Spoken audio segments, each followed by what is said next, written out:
على أمور الدنيا والدين وصلى الله على سيدنا محمد وعلى آله وأصحابه وسلم. السلام عليكم ورحمة الله وبركاته. nate Allah wekitiibwa tumwebaza okuba nti tuzzeemu okusinkana nga tugenda mu maaso n'olugendo lwaffe olwa Sayyid al-Khalq oyo asinga ebitonde byonna. Bwe twali tutandika olugendo lwaffe okutusoma ku mubaka Muhammad sallallahu alaihi wasallam, nabategeeza nti omuntu yenna ayagala okutegeera obusiraamu alina okubeera nti amanya ebyafaayo by'omubaka Muhammad sallallahu alaihi wasallam. Kubanga obusiraamu bwaffe bwayita ku Nabi Muhammad, ate obusiraamu bwaffe Qur'an. Kyova lumu Sayyidata Aisha radhiyallahu anha yabuuzibwa ku mpisa za Nabbi sallallahu alaihi wasallam, ne bamugamba khulquhu al-Qur'an. Empisa za Nabbi yali ki? Qur'an. N'ensonga eyo tukkirize olugendo lwa Nabbi lwe tusomako lwa myaka 63, n'olwekyo tetuyinza ddusomera mu mwezi gumu oba mu mwaka gumu, wabula insha Allah fe abaliwo tubaako kye tukusoma n'abaddako ne bongereza okwo. Naye bwe twali tuwano mu wiiki ewedde twayogera ku bulamu bwa Nabi Muhammad sallallahu alaihi wasallam tijaariya, okusuubula. Netugamba nga omwana yakulya mu Bawarabu balina empisa za mirundi ebiri, abawangaalira mu bibuga ne mu byalo. Omulimu omukulu abaana abawangaaliranga mu bibuga kwali kusuubula. Kyova Nabi Muhammad sallallahu alaihi wasallam ishtaraka ma'a Quraish, yatambula n'abaki? N'aba Quraish ogenda e Shaami okusuubula ng'ali wamu ne taata we ayitibwa Abu Talib. Twalaba nti Abu Talib yali musajja la maala lahu, nga musajja mufuna mpola, talina ssente. Kyava yawa omubaka Muhammad sallallahu alaihi wasallam ekirowoozo agende wa Hadija naye amugatte mu abo bakozesa mu kusuubula. Era obulamu bwetwabulaba, Nabbi n'asuubula, amagoba ne bafuna maki mangi. Ebyaliwo mu lugendo olwo bye byavaamu ziwaaju rasulina bisayyidati Khadija, Nabbi sallallahu alaihi wasallama okuwasa mukyalaani Hadija. Bw'otunuulya entandikwa y'obufumbo obwo, Sayyidatu Hadija ya proposinga obufumbo eri Nabbi, naye tetuyinza gamba nti Hadija okuwasaani Nabbi, nedda. Niwankubadde ng'oli yaleeta ki kiba kitulaga omusajja takola ki, tebamuwasa, tafumbirwa, wabula yakola ki, yawasa. Ati ishtaraka Maisar abdu Sayyidati Khadija ma'a Rasuli sallallahu alaihi wasallam fi qawafir tijara. Maisara yali muweereza mu maka ga Sayyidati Khadija. Kati omuvubuka oyo Maisara yagenda ne Nabbi sallallahu alaihi wasallama mu baana abagenda okusuubula Shaami. Twifena yatambulye wamu obufumbo bwe tuje. Maisara, Khadija alina omuvubuka ewaka amuyambako ku mirimu bamuyita Maisara.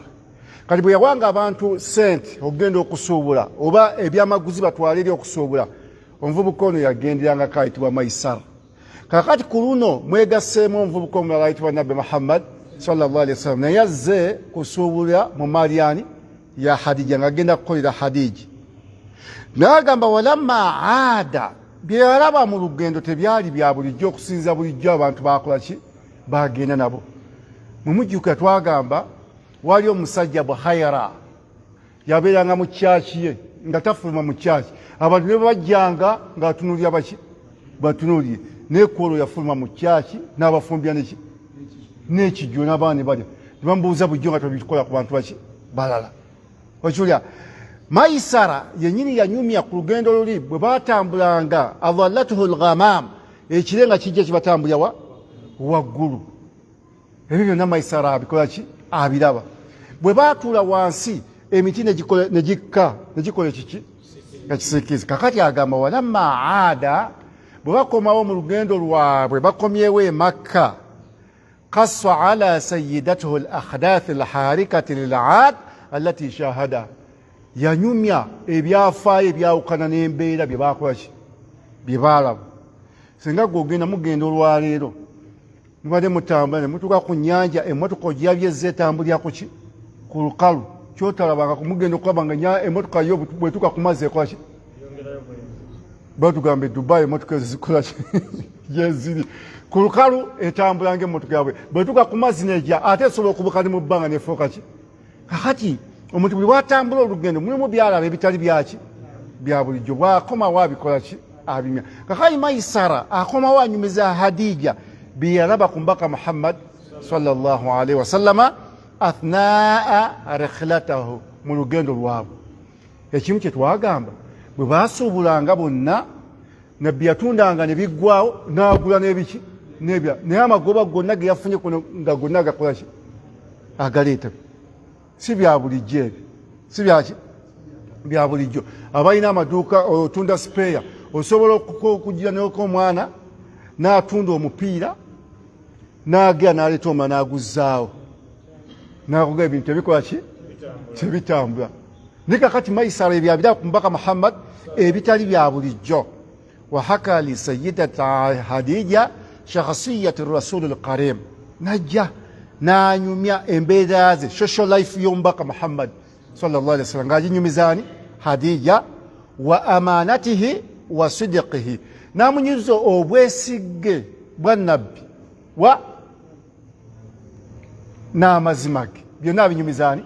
Hadija radiyallahu anha. Ekyokubiri wa akhlaqahu n'empisa ze yalaba ku mbaka Muhammad sallallahu alaihi wasallam. Omanyi omuntu bw'oba oyagala okutegeera empisa ze otambulako naye bw'oba totambulangako na muntu lugendo toyinza kutegeera ki mpisa ze. Waba otambulako olugendo katubeerwa nnaku 3 otegeera nti omusajja ono mufuluusi mulungi musajja ono alya bwati. Kakati Maisara okuba atambula nabbi yategeera empisa z'omubaka Muhammad sallallahu alaihi wasallam. وتحكي سيدة نفسية بنت أمية صديقة السيدة خديجة رضي الله عنه عن بداية أمر التفقير في زواجة خديجة. ومشارون نفيسة وقع والومولا نفيسة بنت أمية يليت خديجة السنغة يبيلانغواني وخديجة كاكاتيا نيوميا engeri Sayyidata Hadija gyeyatandikamu okufuna feelings mu mubaka Muhammad sallallahu alaihi wasallama wa kaifa taturu al-amru fataqul n'embeera zatambula zitya kubanga yali waka oli bwamala omunyumiza ebikwata ku Nabi Muhammad sallallahu alaihi wasallam. Kakati Nafisa muwala wa Umayya anyumya ebyaddirira agamba arsalatni dasisan ila Muhammad baada an raja fi ayri min ash-sham. Bwamala okutegeera amawulire nti Nabi Muhammad bakomyewo okuva e-Sham, Sayyidata Aisha manya Sayyidata Hadija atuma omuwala ayitibwani Nafisa amutuma eri Nabi Muhammad sallallahu alaihi wasallam amaze okutegeera ebimukwatako. Kakati bwatuuka wa Muhammad faqultu Nafisa agamba bwatuuka wa Muhammad yamugamba ma yumni'aka an tatazawwaj muvubuka gwe ki ekigaanya okuwasa. Mutuufu abo abantu abeeru omwana omuntu w'emyaka 25 babiri bakulu ni wano lwalira abaana myaka 23 bawasa. Ne kati abo abeeru omuntu baga nti mu myaka 25 goyinza okuwuza wa 3 wameka. Kakati Nafisa atuuke wa Nabi Muhammad sallallahu alaihi wasallam amugamba muvubuka gwe mama naka anta tazawwaj ki ekigaanya okukolaki okuwasa lwaki towasa. Abali myaka gyo bonna bakolaki gwe lwaki tokolaki towasa. Qal ma biyadi ma atazawwaju bih namugamba mutuufu sina busobozi bukolaki buwasa. Lwayo buvubuka musala lwaki towasa nandi agadde okuwasa naye obusobozi obuwasa si bukolaki lwayo okuwasa kwafuka kwaki kwa bbeeyi. Otuuka mu maka g'omusajja n'alyoka akusalira ebiki ebintu n'ogamba mpanise mbikoze ki bivuddeko. Wawe mabegaawe twali abaana bajja ne bakyala nga basiimyewo omuwala ne basaba kitaawe abakize bajje bamwanjuwe mu gwokubiri guno gwaweddeko nagana edda nze seri wange wakasikyazawo bagenyi nga abaana bali mukwaki mu kusoma mujja kudda mu gwokumeka mu gwokutaano naye ng'omuvubuka oli ye kyeyali abaza ayagala Ramadhan egenda okutuuka ng'alina omukyala tekyali kiki ekigenderwaki naye ng'amaka ge yajja musibaki si basiraamu hayi mu kunyigiriza ennyo n'anyigiriza ennyo okutuuka omusajja bwe yamugaa kale mbakkiriza mujje mu gwokubiri mukolo gwaliwo ndowooza 2 weeks back naye abagaa byonna ebigenda okukolebwa kamwe mujjo bikolaki kitegedde mwebina okuleeta abagenyi bye banaalya byonna ebyetaagisa mu mukomo mujjo bikolaki abantu bwe batuuse mu kufumbiza abaki abaana ati oli bambi agenda okwebalaabalamu bw'ati ng'obusebuze bukolaki ng'awanika emikono ne sayiduna Muhammad sallallahu alaihi wasallam Nafisa Adija amutumye ajja amubuuze n'amugamba ki ekigaana okuwasa muvubuka gwe n'amugamba nze gw'olaba ma biyadi ma atazawwaju bihi obusobozi obuwasa sibukola ki sibuyina mwe mumanyi eggwanga ndowooza ekikyasinza okukalubya ebintu by'obufumbo bawalabu abo abawalabu bana bw'oba onowasa muwala we basooka ne bajja ewuwo ne bajingira mu nnyumba balabe buli kimwe nga kikola ki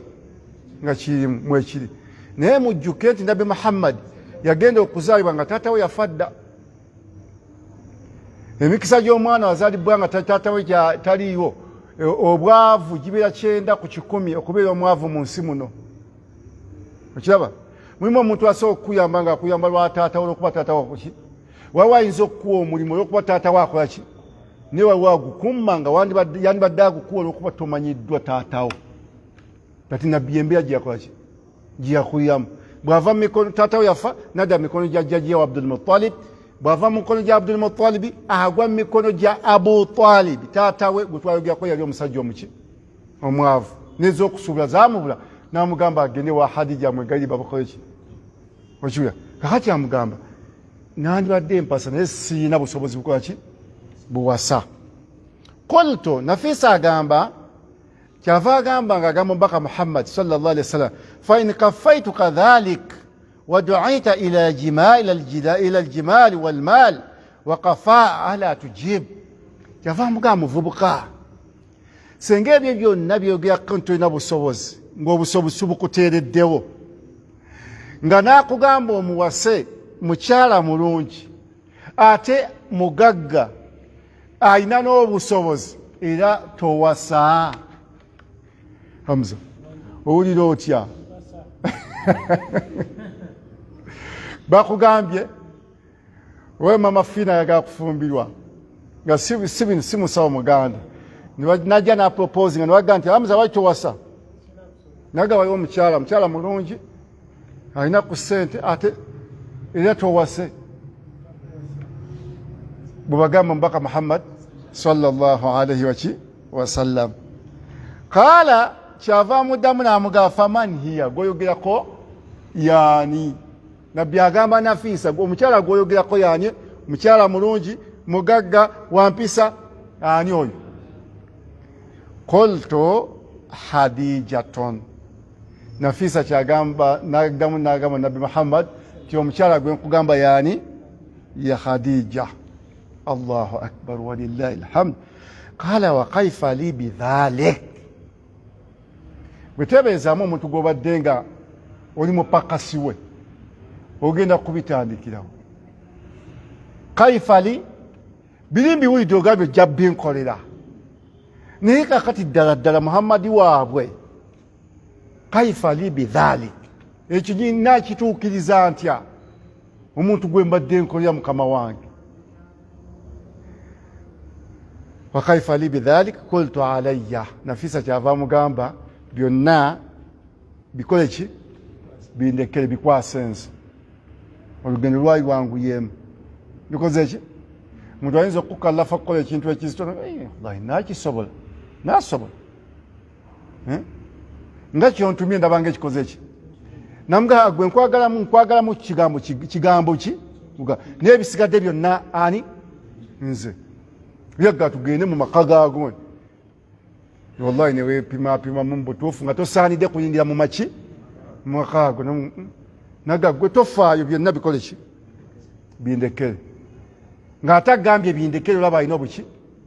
obusobozi obwo kakali noono yamugamba Nafisa kyavaga byonna alayya bikole ki bindekere agamba qala fa ana af'al nabbi nakkiriza n'agamba kale fadhahabtu fa akhbaratuha bw'avaawo Nafisa addayo wa Sayyidatu Hadija n'amunnyonnyola hiwar okwogerezeganya okubadde wakati wa Nabbi Muhammad sallallahu alaihi wasallam n'omuvubuka bulijjo kye kimugano kwaki okuwasa n'agamba akoze ki akkiriza wa akba hadhihi albashara ursilat Sayyidatu Hadija ila nabi omuwala ono bwazzaayo amawulire ewa Hadija ate nabbi Hadija asindika obubaka eryali eri Nabbi Muhammad sallallahu alaihi wasallam tu'ridu alayhi ziwaj ng'amugamba muvubuka mbadde nsaba ompase awo nno waliwo ekyokuyiga waliwo ekyokukola ki okuyiga kitegeeza nti omukazi asobola okupropoozinga obuki obufumbo eri omuki omusajja ni wano lwaliwo omukazi bwa babiraawo ennaku n'emuluma ayita omusajja gwe yeegomba omusajja simufumba ati naamwegomba ne wabira mufumbo wabasekukizibwa meka mukazi watinaga nti zine bannamba 3 ku oyo naye ng'ekigambo okukyogera ya rabbi mungu naagezaako n'akola ebikolwa naawe ne weefulya ddala atamulaba tomukola ki naye ng'ennaku mukazi wattu gyakola ki ng'aleebera ddala mu nsi mulinga abasigalamu abameka ate nga naawe mu basigala babita omufaako kakati Sayyidatu Hadija yagamba ensonyi sijja kuzikola ki n'abeera nti yatuma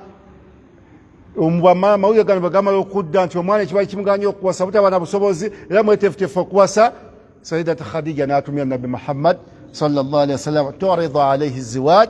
fadhahaba fakhir alqainati ila ammiya mawulire bagakomawo Hadija nga tugambe nti awandiisa akabaluwa eri Nabbi Muhammad sallallahu alaihi wasallam nga amusaba amukole ki amufumbirwe Nabbi Muhammad sallallahu alaihi wasallam yatambula n'agenda ila ammihi Abu Talib n'agenda wa taata waayitibwani Abu Talib yuallimuhu alhabar n'amutegeeza amaki amawulire n'amugamba taata obwavu obutulumidde ebbanga bwe tulabika tukoze eki tubusiibudde gwe tubadde tukozesa ate agenda kufuuka mukyala waffe okyolya abantu abamu bagaggali omuntu asobola okugaggawala olw'obuko bwakoze eki bwagenzeemu kasi osanga ngaomukyala gwewasiza abadde ategeera bw'oba nti obadde oyambala bubi agenda kukugulya engoye ezituukagana osobola okuba nga ojja muki mu kitiibwa ekyo kakati amawulire gatuuka ku ammihi Abu Talib gamusanyusa nnyo okulya nti Hadija asabye mutabani wakole ki amuwase وخطب أبو طالب وعلى ذلك ذهب أبو طالب إلى عمرو بن أسد عم سيدة خديجة ni Abu Talib amawulire ago bw'amala okugafuna yatambula n'agenda eri anko wa Hadija taata omuto waani wa Hadija baali bamuyita Amru bun Asad n'agendayo yatlubu muswaharatuhu n'amusaba twagala tufuuke bako gy'oli twagala tufuuke baki bakodomi bo kubanga lwaki twandibali tugamba nti bandibadde bagenda bugenzi wa Hadija naye nabbi yagamba ayuma muraa omukyala yenna nukihat awoowebwa oba afumbirwa bighairi idhini waliyihi nga abamulinako obuyinza tebakkiriza obufumbo buba buki bufu kakati mu mateeka mu nkola entuufu eya shariya Hadija yalina taata we omuto amulinako obuvunaanyizibwa ayitibwa Amru bun Asad kakati ono yatambula Abu Talib n'agenda ng'asaba bafuuke bako bafuuke baki wa khatabat Sayyidatu Khadija era mu mbeera eyo n'atandika khutba ekigambo khutba mu Luwarabu kitegeeza okukwana okwaki nakuba abantu bakyono bwogamba okukwana nomutegambizi biramuzi naye ekintu ekiriwo okukwana omuntu gwogenda okufumbira oba okuwasa ateekeddwa kusooka kufuuka mukwano gwo oteekawo embeera emufuula ki mukwano gwo lumu nina mukwano gwange yaŋŋamba ayagala kuwasa nambulya omukyala gwakola ki gwayagala okuwasa omukyala ne tumulaba nze nali manyi bigenda kubeera byangu omukyala afumbirwa waali nayagala omuwasa akola ki waali ne bano beeteefuteefu mubawo naye oli yambuuza omuvubuka gw'oleeta asobola okukwana asobola okukola ki okukwana nimugaa ti omuwala waali naye mweteefuteefu ayagala kufumbira nammwe mweteefuteefu naga fe tuwa mwana waffe muvubuka atasobola mukwana bw'aba anaamukwana tujja mukola ki omukazi bweba tomukwanye nti obufumbo tebukola ki tebuwanga naye kakati ebyo tugenda bikola tutya naye kakati bwaba tamanyi kukwana ajja kujja nze mubuulye taata womuwala yo yagamba engeri gye bakwanamu omuki omukazi naga nze omuwala sigenda mugaa nti gundi agala kukuwasa naye njagala oli amukwana okyuya era akhira omusajja yasala amagezi taata womuwala omwana amutwala ku ketwawo natuga mugenda kujja nga ndine muwala wange temufaayo byagundi kakati bwetumala mugenda kutuula wali ngenda mulye emmere yammwe naffe tujja kulya emmere yaffe wali bwetumaliriza ngenda kuba ebbaluwa esimu y'omuwala wange mumukubire mumukwane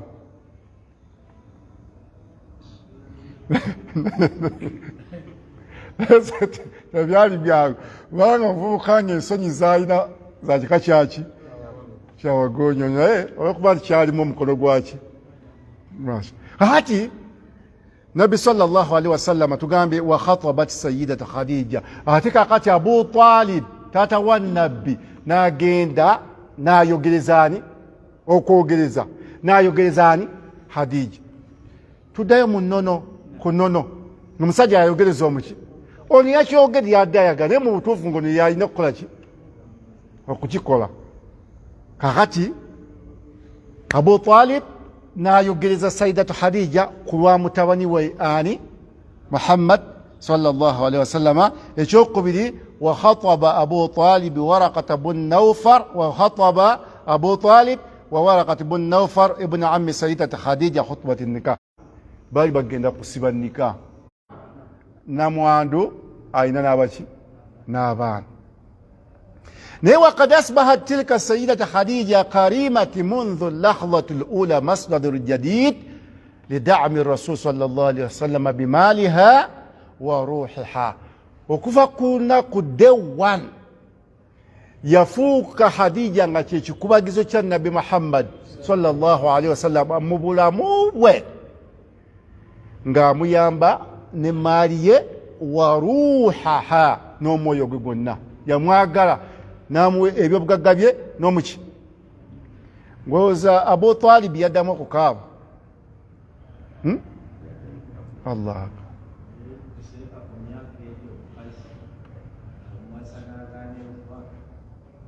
Bakwachi?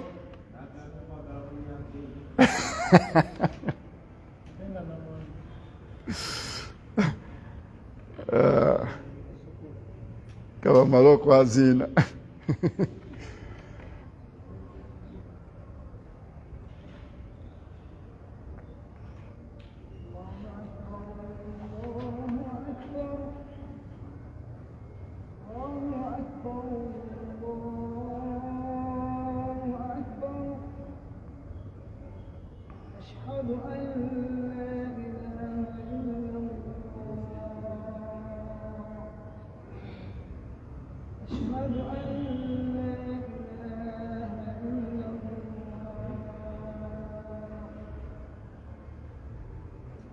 أشهد أن محمدا رسول الله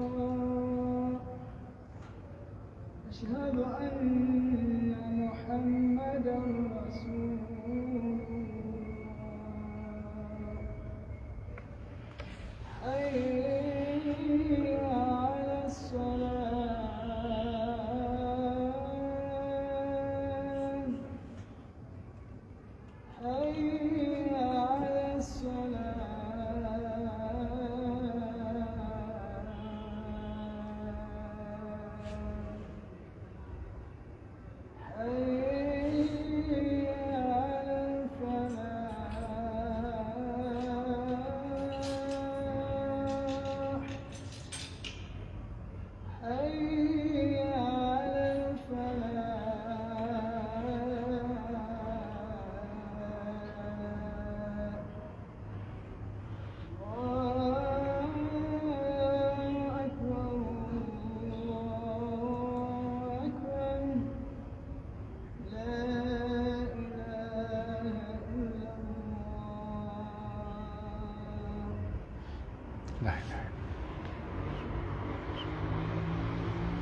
Naam.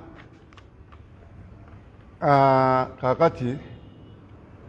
Haji alina ekigambo kyayogedde agambye nti ku myaka egyo waliwo omukyala waliwo omuvubuka gw'oyinza okufuna n'otakola ki bangi babafuna n'amuggyako akaseera ate n'amukola ki olwali ekifaananyi tukiina alina eshakibu era emabeggawo nawuddiwaga yadde ne shakibu amukoze eki amugobye kubanga ajja kufuna omulala yenna gwakola ki gwayagala asooka okwagalako akaseera naye era n'akola ki kakati nabbi sallallahu alaihi wasallama yafuuka nga Hadija kyekujoga naganzi tomanyira ndi muki mulangira oba mu busiraamu abantu mwabawuliranga nti ye muki mwana muzukulu wa Mujunguti okyuya mwogera oyogera kiggwe ffe tuli baana babaki baba Junguti ebyo bikola ki bwebiri oya kubuuza twalwana muli luddawo aba ine ensonga lwaki akubuuza twalwana mukola ki mwida kakati Hadija yali ava mu kika ekimu ku bika ebisinga okuba ebyaki ebyekitiibwa nakyo vulaba kabla al-islam bamuyitanga al-afifatan omukyala owensa omukyala waki gwe batasobola kwogerako nti oba kino oba kiri naye bwamala afifa kitegeeza atahirata omukyala omuki omutukuvu ataliiko ki bala ataliko ki mukamba bulye olaba obusiramu bwa Uganda olwaleero tulina abantu wano bamanyi Sheikh Hussein Rajab kakoze ameka oyo amumanyi na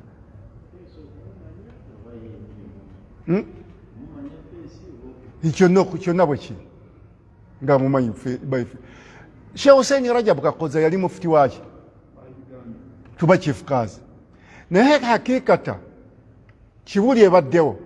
nga bwe Nodi Kampala byombi nga bwe bikola nga bwagenda Kodi Kampala wa kitiibwa ate omukolo guba guli ekibuli bw'aba tannatuuka omukolo guba teguggumidde n'essaawa yakakati mu mbeera gy'ali bw'ajja ku mukolo olaba nga omusajja ow'ekitiibwa akoze eki azze okiraba kakati era buli omuntu okuyanga omugga nti Sheikh Hussein Rajab bagamba olabika olina birala byokola ki bibwenoonyeza omusajja engalo ze ki kakati Sayyidati Khadija bwatyo yali tahiratan nga muki nga mutukuvu ama baada al-islam faqad luqibat Hadijatu al-kubra buyamala okusilamuka ne bamutuuma Hadijatu al-kubra waliyo bu Hadijatu as-sughra bu Hadija obuki obutono ni waliyo Hadija omuki omunikakati ya Hadija oyo wakad kala anhu nuru al-wujud nabbi bwe yali amwogerako yagamba khayru nisaiha Maryam bintu Imran kunaku lw'enkomerero Allah bwali batukuŋŋaanyiza omukyala agenda okuba nga asinga abakyala bonna ye Maryam binti Imran mama wa Yesu ye mukyala asinga abakyala bonna agenda okusinga abakyala kunaku lw'enkomerero naye n'agamba wa khayru nisaiha Khadija bintu Khuwaylid yokusadu biha dunya omukyala asinga abakyala ku nsi bonna yani ya Hadija kakati tuddeko agawa yatabayyan lana min ziwaji rasulillah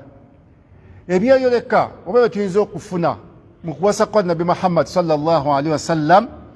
nga wasa Sayyidata Khadija annahu lam yakun shakhsan shakhwaniya tiyali muvubuka mwejajasi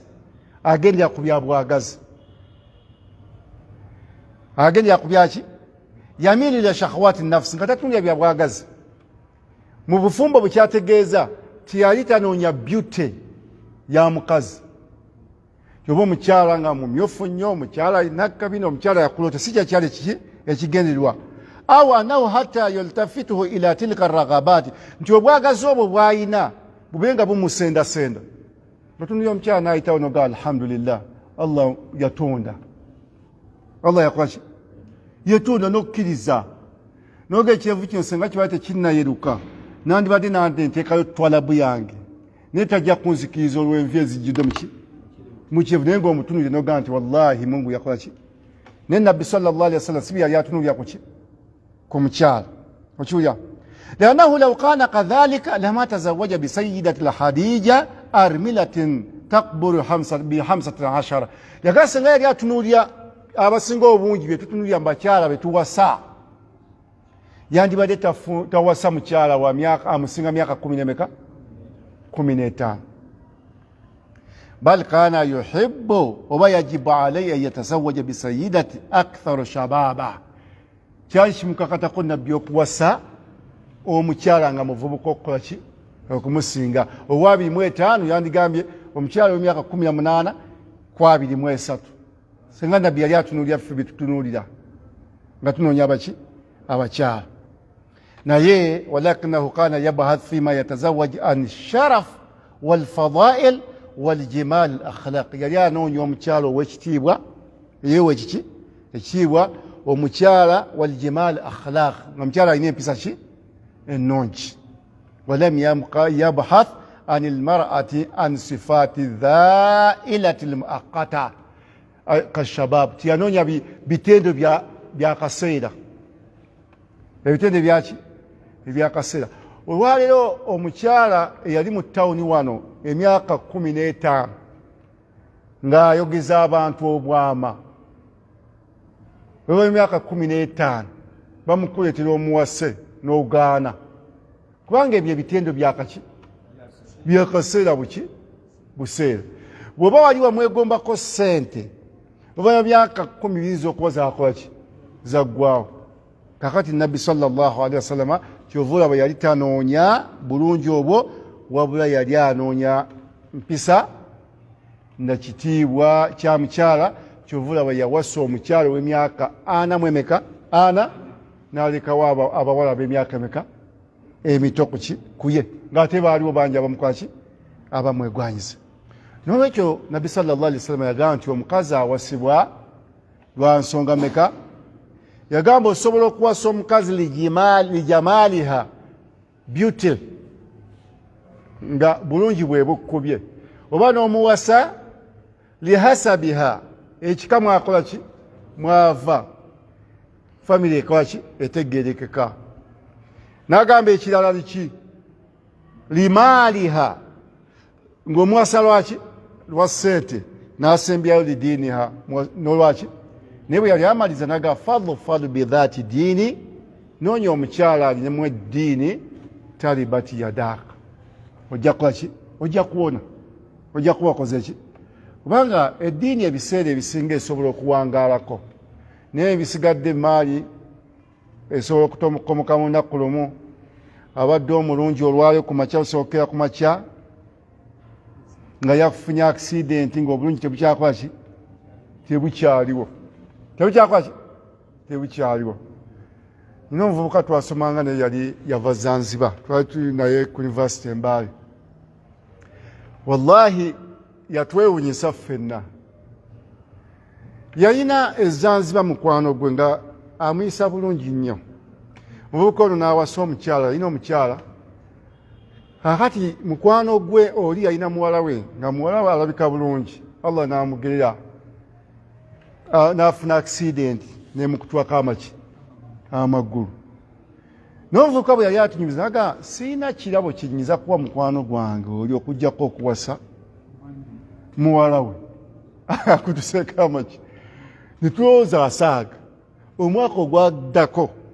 oli omukyala gwe yasooka okujja naye nga azze okusoma tiyajja najja n'oli owaki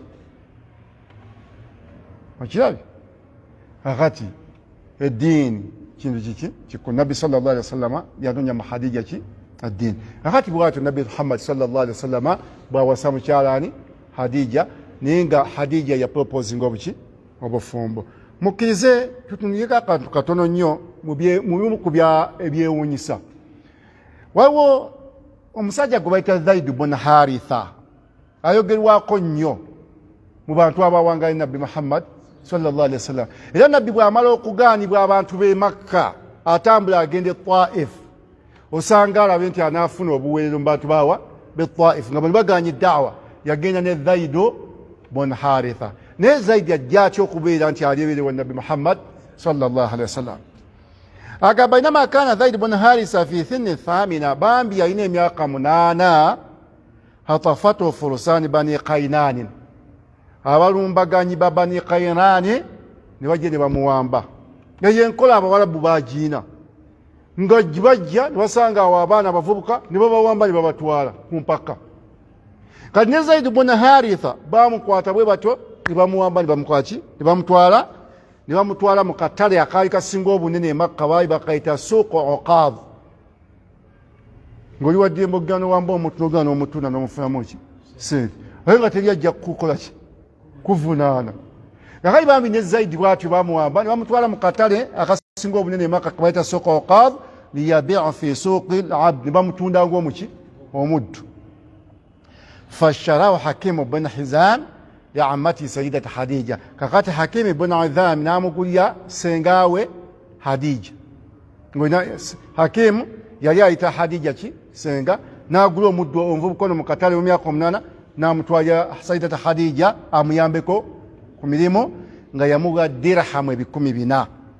nefa lamma ra'ahu Rasul sallallahu alaihi wasallam indaha istawhabahu minhu fawahabatuhu lahu obiseeyo ebyo nabbi yali amaze okuwasaani Hadija bwalaba omuvubuka oli n'agamba Hadija omuvubuka oyo wandi mumpadde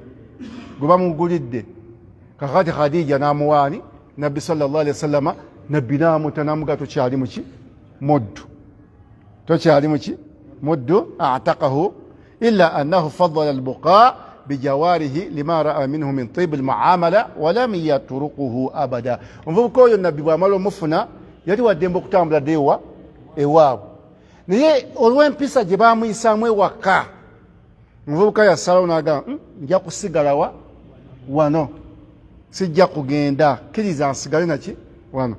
naye agamba wakana Haritha bun Sharhabil walidi Zaidi kad khadna ala faqdi huznan shadid taata we baali bamuyita Haritha mutabani wa Sharhabil ng'olwaleero omuzadde yenna bwabulwako omwana we abamu bafuna n'ebirwadde ebitakola ki ebitategerekeka n'omanya nti bamututte bo bakimanyanga bwe bamubbanga ne bamanya nti bamubbye bamututte kola ki kumutunda nga muddu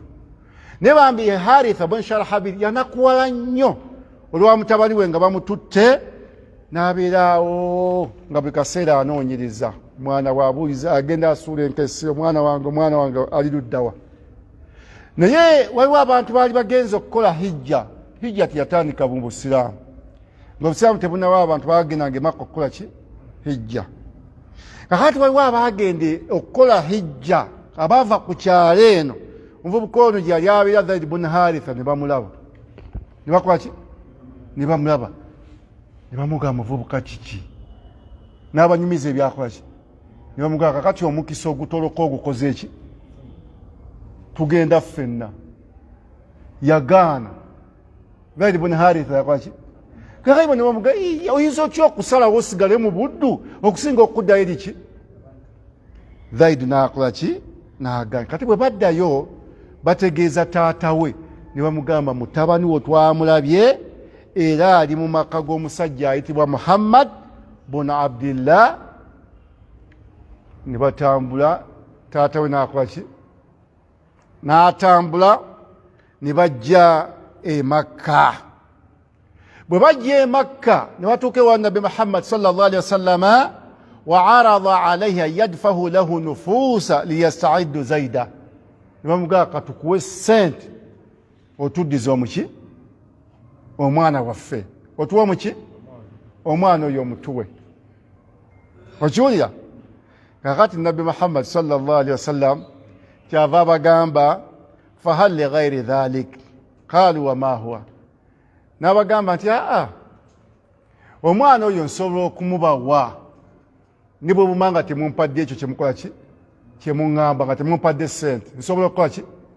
kakati bantyo bamubuuza kiki ekirala kyoyinza okwagala otuddize omwana waffe bw'oba toyagala tubeere nga tukola ki nga tukuwa sente Nabbi sallallahu alaihi wasallam kyava abagamba ngenda bakola ekintu kino du'uhu fakhayyaru فإن اختاركم فهو لكم بغير فداء وإن اختارني فوالله ما أنا بالذي اختاره من اختارني أهدا nabaga tugenda kuyita omwana oyo Zaid ne Zaid ngenda kumubawa nga temuyina kye mumpadde senga asiima agende naki nammwe naye ate bw'asalawo okusigala nange ekyokukola nange mba siyinza kugoba muntu asazeho okusigala naki nange kakati qaala zidna ala nisfa ahsanta bamugamba nti tetulabanga ekyakitegeeza mu bwangu tetulabanga musajja mulungi nga ggwe kubanga baali bakimanyi ti omwana ono olwokuba oliye taatawo muto era bwe banamubuuza wano ogenda kuba ki omwana goza agamba ati naye ennaku zino byakyuka omuwala asobola okujja bazadde be ne bakaaba n'amaziga nabaganze ngenda na mulenzi wange bogwe balaze nga maama akaabira mu kagulu y'amaziga ng'omuwala agamba wallahi maama alimba sirina myaka 17 nina emyaka 2 mugumu maama alimba kati nabbi sallallahu alaihi wasallam nam babadde mu kooti nabbi abagamba nti sirina kyenjagala mumpe mu mulenzi ono kubanga oledi yali yamutadda naye kasita asalawo nti agenda nammwe nga mumutwala omwana wammwe bw'asalawo nti asigala nange siyinza kugoba muntu asiimye kusigala naki nange fada rasul sallallahu alaihi wasallam faqala lahu nam nabbi naayita Zaid n'amugamba hal ta'rifu haula abantu bano ababiri obamanyi okyolya qaal man huma bebaliwa nabbi amubuuza Zaid addamu naga naamu mbakola ki mbamanyi kati nabbi kyava amubuuza man huma bebaani abo bombiriri Zaidi n'amugamba hatha abi ono taata wange wa hatha ammi ate ono taata muto okiwulira kakati faqala lahu nabbi kyava amugamba fa ana man qad amilta wa ra'aita suhbati laka fakhtarinni aw ikhtarhuma namugamba akabanga kembaddeko naawe oli waddembe nebyo mmanyimu oli waddembe okusiima okusigala nange oba okusiima ogende ne baki ne bazadde watali gundi yonna kwenunula kwonna faqala zaidan zaidi ayogera min ghairi bati nga tatamyemu wadde okankana n'agamba ma ana billadhi ikhtara alaika ahad sinaayo muntu gwenyiza kusiima mu nsi muno kubeera naye omulala atali ggwe n'amugamba n'ayogerako ekigambo ekigamba anta minni gwe jendi makano la abi wa ammi yalinga abagamba nti onsingira taata nani ne maama manya taata nani ne taata omuto Zaidi yayogera biki ebigambo ebyo faqala maaso gaba taata be kati bambi kyabewunyisa nnyo kyava agamba faqala ne bamuddamu ne bamugamba wayhaka ya Zaid mwana waffe wabaaki bakuloga kyekyakutuukako atakhtaru al-ubudiyya ala al-hurriyya osimye osigale mu buddu okusinga okugenda obere mwana waaboobo ala abika wa ammik wa ahla baitik osimye osigale mu buddu kiringa omuntu abadde mukomera abadde mukomera bamubaga nti oli wadde okukuta otambule ogende oba okusigala wano noganze nsigala wano eruzira bano bakyaki oba abasirikale ba prison nze bansingira taata nani ne maama kakati bambi kyabewunyisa nnyo osimye osigale n'omuntu gwolabye mu bukulu okusinga taatawo n'ab'eŋŋanda zo qaala naam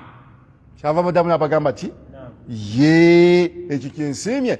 inni qad ra'aytu min hatha arrajulu shay'a ti omusajja oyo akabanga kemmaze naye mulabyemu nyina ekintu kyemulabyemu ma ana billadhi ikhtarahu alayhi ahada abada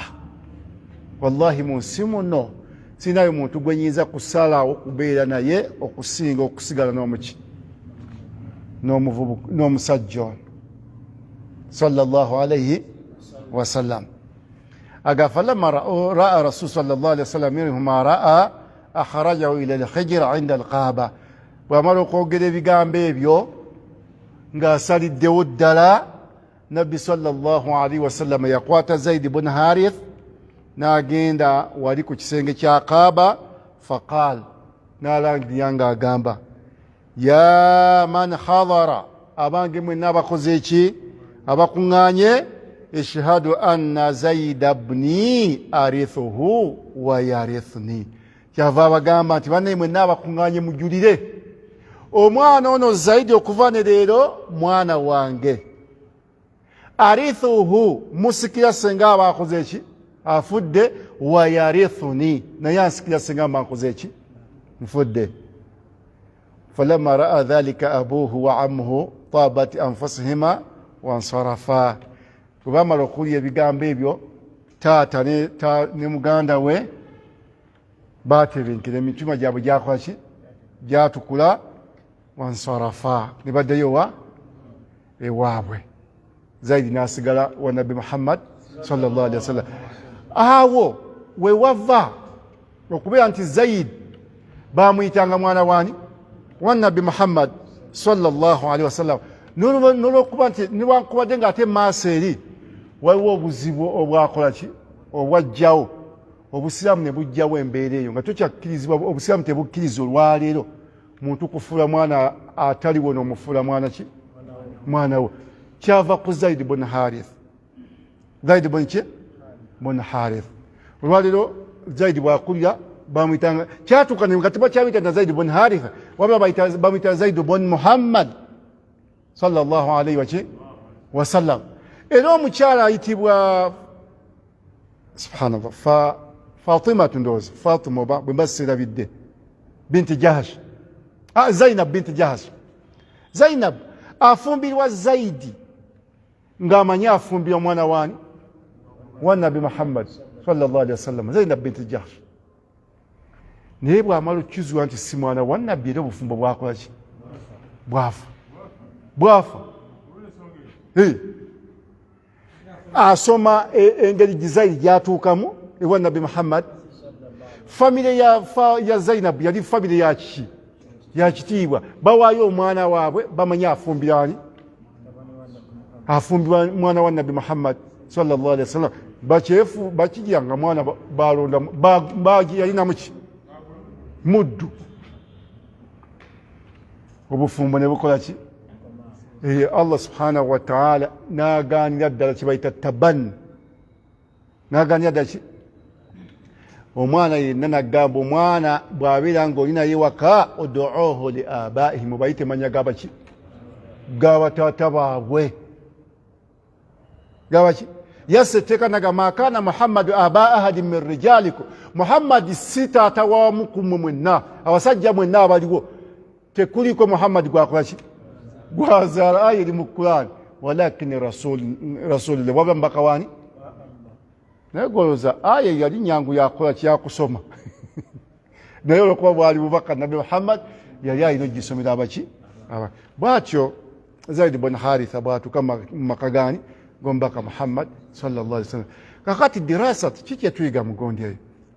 Olwaliwo ikhwat al-afadil, tufuna abantu mu maka gaffe, tufuna abantu maki, maka gaffe. Naye ekigambo kweyisa bulungi kikulu nnyo eri abantu abazze mu maka gaffe. Omusajja ayinza okujja wakaawo nga ze kulunda nti wakaawo, naye nga hakikata nga Allah subhanahu wa ta'ala kana kaseera kamuwadde n'afuuka ensonga mu maaso, omuntu ow'omuki, ow'omugaso, nga wallahi wa kitiibwa. Naye ng'embeera eno yamukwatamu wano. Kakati bw'omuyisa obulungi ate mu maaso ayinza okutwala obuki, okuyisa obulungi. Ne mulimu omuntu bw'omuyisa obubi ayinza okukukyayira ddala n'akyawa n'abaana baba talina kye bamukoze ki. Ekyokubiri, bwe tubanga bw'oba olabirira omuntu tomulabirira nti yakusiime, wabula mulabirire ng'onoonya marudaatillah, kusiimisaani Allah subhanahu wa ta'ala. Khadija bye yakola ku mbaka Muhammad sallallahu alaihi wasallam newankubadde nabbi yayita nefuuka nabbi nate ate oluvannyuma bwe yafuuka nabbi n'akubisaamu emirundi n'emirundi byeyakolanga ki byeyakola olwayo kwe kumwogerako kwekola ki kwe kumwogerako naye nga yalina bba atoogerwako atakola ki atoogerwako boogera ku nabbi Muhammad yamuwasa oluki oluvannyuma mu bukadde naye nga ate yalina bba gwe yalinayo mu buki kakati empisa gye yayisaamu nabbi Muhammad sallallahu alaihi wasallam fanaalat tilka sharafu naye yafuuka wakiki wakitiibwa olumwogerako nti radiyallahu anha Allah yamukola ki yamusiima kakati n'olwekyo kitulaga nti tuyisobola okuyimirirawo eri baki bannaffe ekyokubiri abakyala Allah ne bw'aba akusitudde mu byenfuna ng'akusitudde mu byaki mu byenfuna n'osalawo okufuna omuki omwami nga gwo proposinze obufumbo tekitegeeza kumuyisa buki bubi n'otuuka okumwozesa engoye ze ezaki ez'omuntu kazoze ng'asiimye nga naye omukyala bw'ayinza okwozeriza bw'aba akuze ki asiimye naye so si kumukaka buki bukasi n'osanga oli agira byonna byonna n'apakirya n'aterawo baketi omwami engoye ezo nsanga ozikoze ki oziozezza olw'okuba wamuwasanga muki nga mugagga n'olwekyo Hadija si bw'atyo bwe yakola ki bwe yali nekya obwesige ekigambo kiki kikulu kyatuusa omubaka Muhammad sallallahu alaihi wasallama ku birungi bingi tusaba Allah subhanahu wa ta'ala atwongere obuwangazi mashallah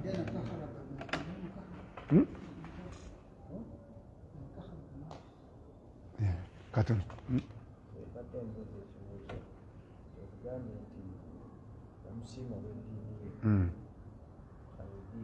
ani nabbi yakusiima Hadija olw'eddiini olabika owulidde bubi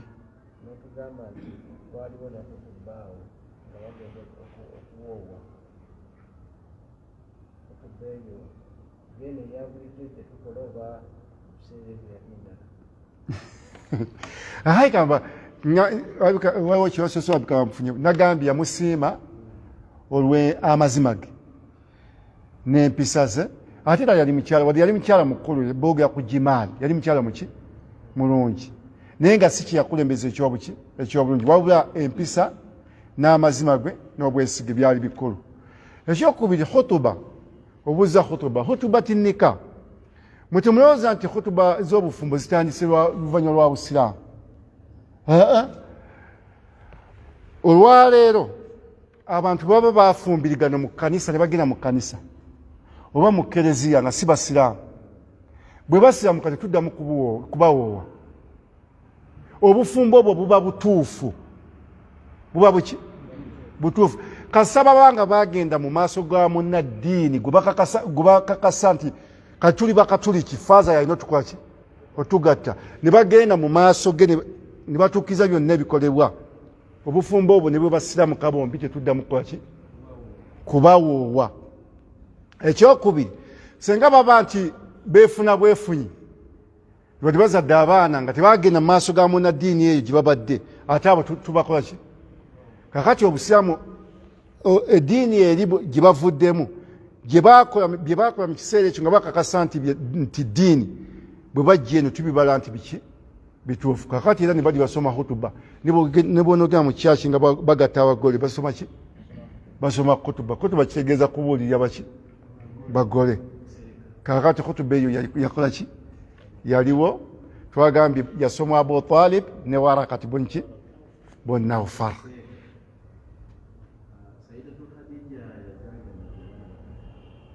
nam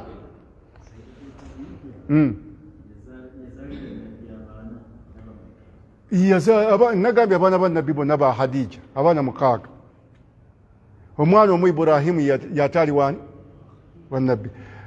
Abdullahi ne Kasim be baana abaki abakulu kakati ne kuddako Ruqayya Ummu Kulsumu ne Fatima nani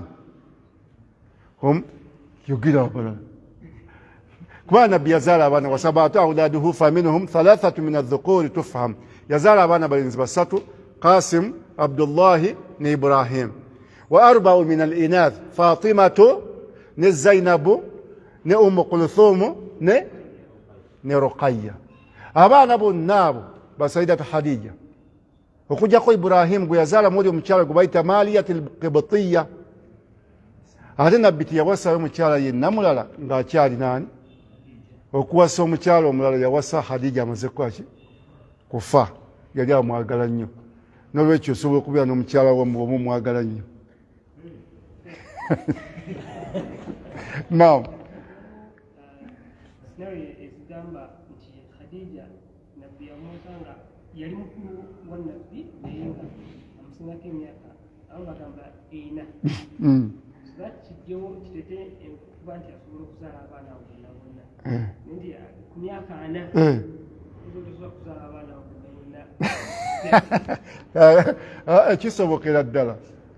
kakati mulimu ebintu nga Allah subhanahu wa ta'ala abikola nga alina kyayagala otulaga ng'abatonde nti alina obuyinza ku buli nsonga zonna. Olwaliro balaze omukyala munnayuganda wano yazaalidde ku myaka 7 ali Masaka yazaalidde sima ku myaka 7 Hajjati yazaala mutabani oli muto waffe yasemba yafa ku myaka kyayingidde 6 Hakimu Hajjati Sakawan yazaala Hakimu nga musajja mukadde yalina olubuto nga baga si lubuto alina biki omukazi omukadde bwatayinza kukolaki kakati kisoboka ate ebintu ebimu ebitabo ebimu bateekamu ensonyi kakati bwe tuba tusoma nabbi yawasa Aisha yamuwa nga alina emyaka emeka mukaaga nene tuga wadakhala biha wa hiya binti 9 nego yinzo kyogera mu bantu ekyo waga yamuwa myaka mukaaga nibaga wadakhala biha ne gatene nga alina emyaka 9 wemo ebe mu bitabo kyayinza bisangamu yabo no dawe no byogera oyo nabbi wa yadifiringa nga abaki abana kakati abamba bagane bakisanti yali amusingako ni hakikata nga ebitabo byonna ebisinge bya sira era riwaya njiwulidde ko gamaze sijikola ngaki inshallah nja kufuba kinonyerezeeko nakyo nenga riwaya zetulina mu sira zigamba oli aliwa myaka 4 ono nga wabiri mwemeka wallahu aalam nja kwongera kukola ki inshallah kinonyerezaako saba Allah subhanahu wa ta'ala tuwa bulamu tusobola okubeera nga tuddamu okusinkana ndooza nga Ramadani ewedde era we tunatuukira we tuliba tujjukira tujja kugenda tulabe Ali ajja atya mu maka gaani ga Nabi Muhammad sallallahu alaihi wasallam kubanga yakulira mu maka gaani ga Nabi sallallahu alaihi wasallam subhanakallahumma bihamdik nashhadu an la ilaha illa anta nastaghfiruka wa natubu